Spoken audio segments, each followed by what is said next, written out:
इलाही बख़्श बिकक साहब पाण हिकिड़ो बलोच माण्हू आहे ऐं सिंध सां बे इंतिहा हुनखे इश्क आहे। सियासी प्लेटफॉर्म तां पाण कमु कनि था, तव्हांखे उहे हर जिदोजहद में नज़र ईंदा आहिनि। मूंखे वेझड़ाई में उन्हनि सां मिलण जो फ्रीक्वेंटली मौक़ो मिलियो। हाणे कुझु ॾींहं पहिरियां असां गॾिजी किथे मानी खाधी, हुननि जी फैमिली, मां हुअसि, मुंहिंजी फैमिली, अल्ताफ़, सिंधियार ऐं ख़ासि करे अदा इलाही बख़्श बिकक इहा फरमाइश कई त सिंधियार खे ज़रूरु पाण सां गॾु वठी अचो।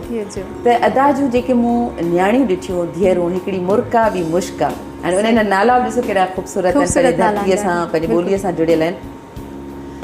त मां उन्हनि खे ॾिसी, छो त मूं एतिरो एक्सपेक्ट कोन कयो। मूं सम्झो हिकिड़ो बरोच माण्हू आहे, उनजो पंहिंजो हिकिड़ो स्टाइल हूंदो, उनजे घर जो हिकिड़ो पंहिंजो स्टाइल हूंदो, पर हू एतिरियूं डिसेंट, एतिरियूं मॉडशॉट ऐं उन्हनि में पंहिंजे धरतीअ वारी ख़ुशबू बि हुई, न्याज़ निवड़त बि हुई।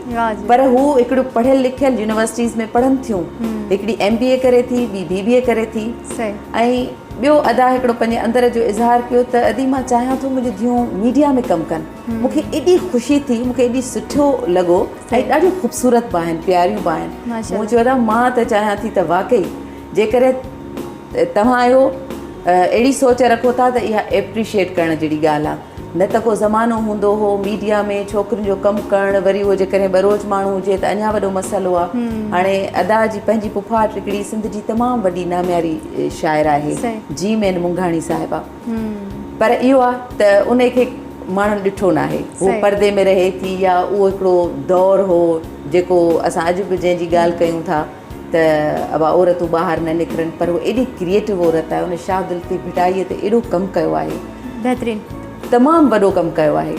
पर उहो मंज़र आम ते न ईंदी आहे, उहो पब्लिकली प्रोग्राम्स में न ईंदी आहे, पर ॾाढी क्रिएटिव औरत आहे। अच्छा अदी माहिन, असां वटि अहिड़ियूं औरतूं बि आहिनि जेके मतिलबु शो ऑफ कनि थियूं, कुझु वरी जेके आहिनि